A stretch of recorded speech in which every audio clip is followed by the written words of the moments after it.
So it does appear as though you need to plug the power into the outlet in order to turn it on, and I've already accidentally pressed the power button, which shut it off during installation, but all is good now. Anyway, we're quite a ways into the installation of Windows. Skip for now. And I gotta say, I can't hear a thing. It is super quiet.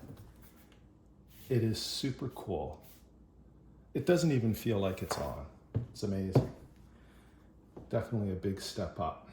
So, create a pin. Just a second. Now, hold on.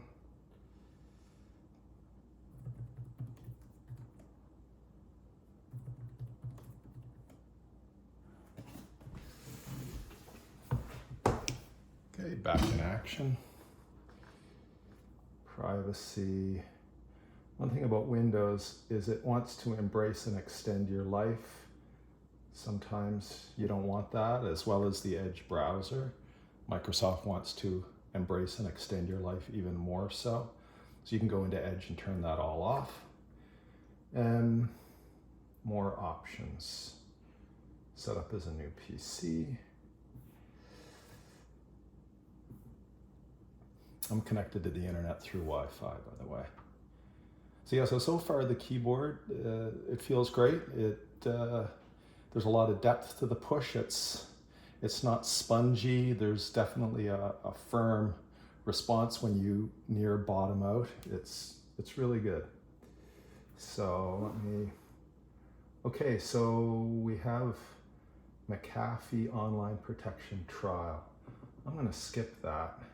And in fact, what I recommend that you do is get an ISO image from the Microsoft website and install from scratch. That way you remove all the bloatware and make sure you get a clean install. Windows nowadays is like the Mac in that it'll install all the necessary drivers for you, although it will take a while. Customize, again, I don't want to embrace and extend. The screen is glossy. Don't know if you can see that, but it is very glossy. There is no matte finish on it at all.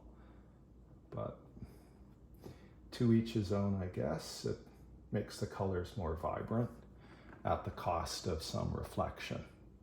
The screen is beautiful. Access to your no. Again, embrace and extend. The device is better. Skip for now. Let's see if I can hear. Can't hear any fan noise at all. Oh, here we are. Well, that's pretty. Let's go to Edge. And again, it wants to embrace and extend. No. No. This is the most annoying part of Windows now, is this. They got our money for the OS and they want to make more money advertising. So we turn all this stuff off. Over here, makes it simpler. And what do we run for? Let's say a web benchmark. How about this one here? Base Mark 3.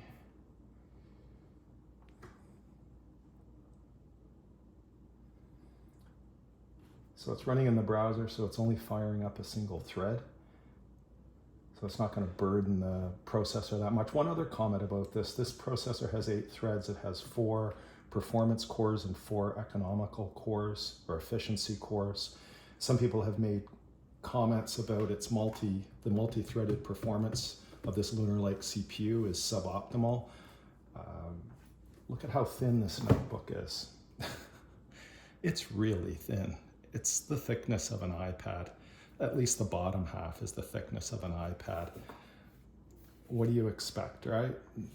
That is tremendously light, tremendously rigid.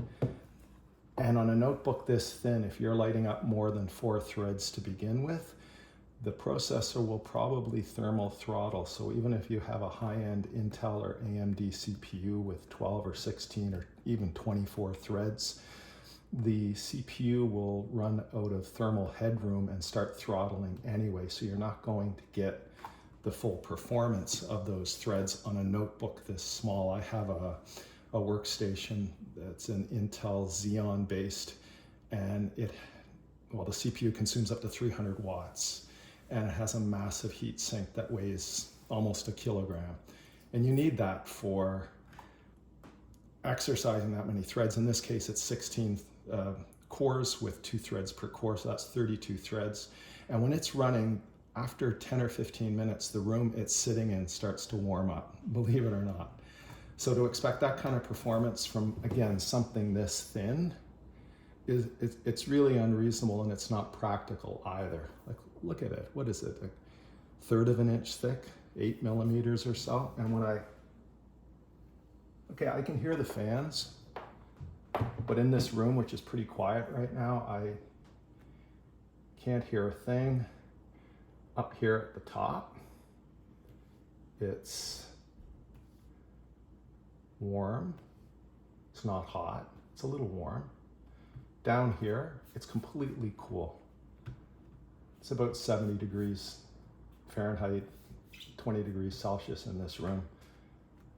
And this top that I'm touching, it's cool. And here, it's warm. So I think that the multi-core benchmarks, be it Geekbench or Cinebench, yes, this on multi-core is going to perform lower, but is that relevant to a typical applications people run on a machine like this? I don't think it is. Oh yeah, it looks like McAfee is installed if you look down here, and who knows what else is installed. The screen is very crisp, it's very clear. This is going to take quite a while to run. So I'll leave it run. And I hold the bottom. It's a little warm in the back, just a little warm. It's not hot. Let's see if you can hear the fan. Yeah, it's just a little warm. It's almost like a Mac Pro. It's got a huge grill for airflow. That's really, really good. And again, as I hold it like this, there's no flex at all on this unit. It's so thin.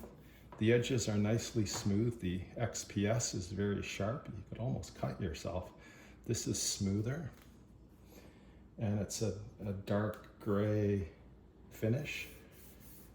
And no fingerprints like a ThinkPad.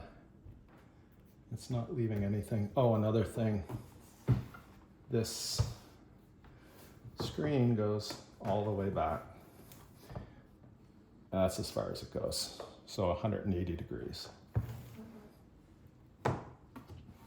So we're at 10 out of 20 right now. We'll let that run and we'll come back when it's finished.